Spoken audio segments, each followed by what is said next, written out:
Well, you know somebody who's got beat up almost as bad as Super Microcomputer Pete? Shedeur Sanders. And maybe it's about time he's going to get some love. But the Cleveland Browns just are not in love with him, or they're trying to stress him. And you know what they say about stress, Pete? That's how diamonds are made. That's what they say. We'll see if this turns Shedeur into a diamond. Take a look and a listen, anything not to play Shedeur. Everyone knows the story by now with the draft. The Browns never wanted Sanders, and now it seems like they're trying to sabotage his career. Let me explain.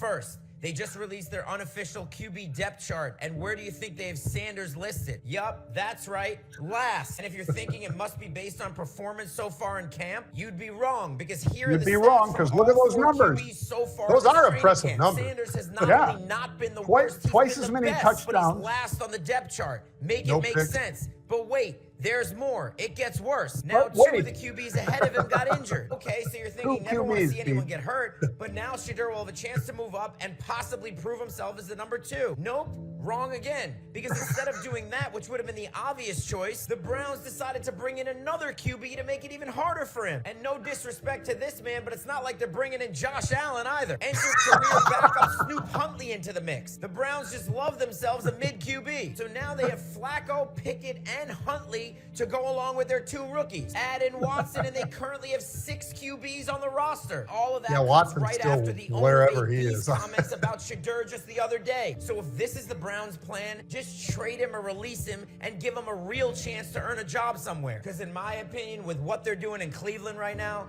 he's got no chance. It is. I don't know that. I don't know if it's no chance, though, John. I really don't. He's going to start. Pete, he is going to start. I mean, because the owner can say what the owner wants. The GM can say what he wants. The coach knows that if he doesn't win, he ain't going to be there long. I mean, you know, like the country western song says about life, it's not for long.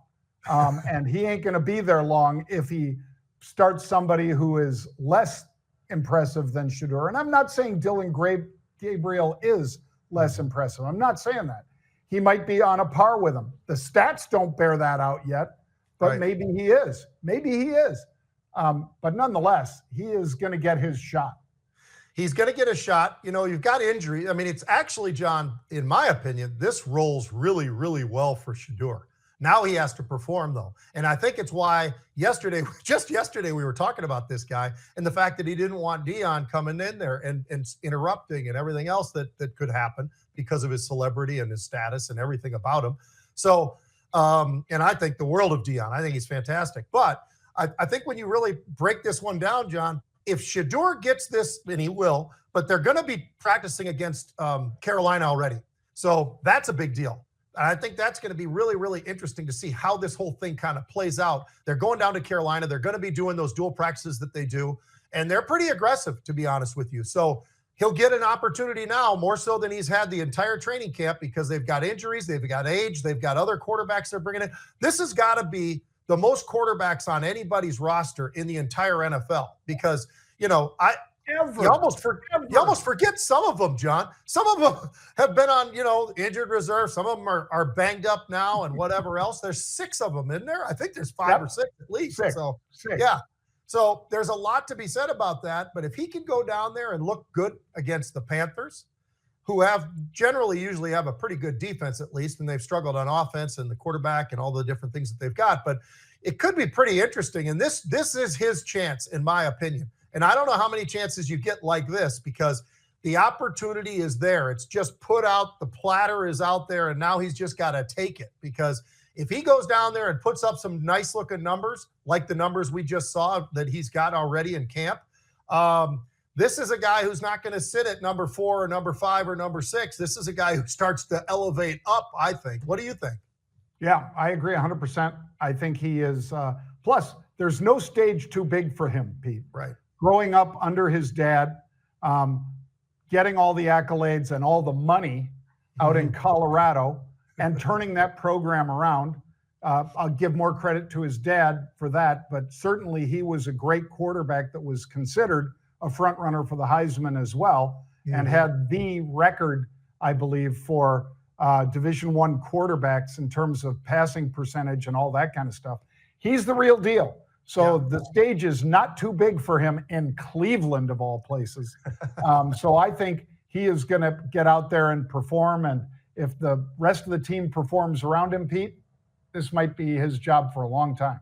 Yeah, could be really interesting. I mean, this is laid out pretty nice for him. The only thing, I just want to hit one other topic real quick, which is this whole ESPN deal with the NFL Network, and all the things that go along with that, John. The NFL gets 10%, blah, blah, blah. But I think this is a really smart move, finally, because like you and I talked about earlier when we were breaking down Disney, they've done a lot of things wrong. They waited way too long to go into the streaming world. They did a lot of things that they could have done, like, for instance, John, long ago, Disney probably should have bought Netflix. That was something you and I talked about on a 4-letter network, years ago, when it was trading like $60 and never happened. And that was a huge mistake because they've been behind the 8 ball ever since. But this buy, combined with Disney and Hulu and all the rest of these things, the streaming services, I think this is going to be a home run for ESPN, because that red zone, and they can throw all the money in the world that they want at it still, John, but that red zone is cool. There's a lot of other aspects of it, along with, the draft and all the things that come with this whole NFL Network thing. I think this is this one makes a lot more sense than any of the other acquisitions I've seen them do. Yeah, and they gave them stock, Pete. They gave them 2.2 to 2.3 billion, depending how you value 10% stake in ESPN. And eventually they're going to spin out ESPN from Disney, Pete. Eventually. I know we've talked about it for a long time, and Disney is very slow to move on these things. They love buying. They loved buying Star Wars. They loved buying Marvel. They loved buying, what was it, DreamWorks, Pete, or whichever one of the cartoon networks they bought. I call them cartoon, it's animation and so forth. They bought one of them. I don't even care which. But they love buying things. This is something they bought with stock. And it's a good deal for the NFL Network and for the NFL.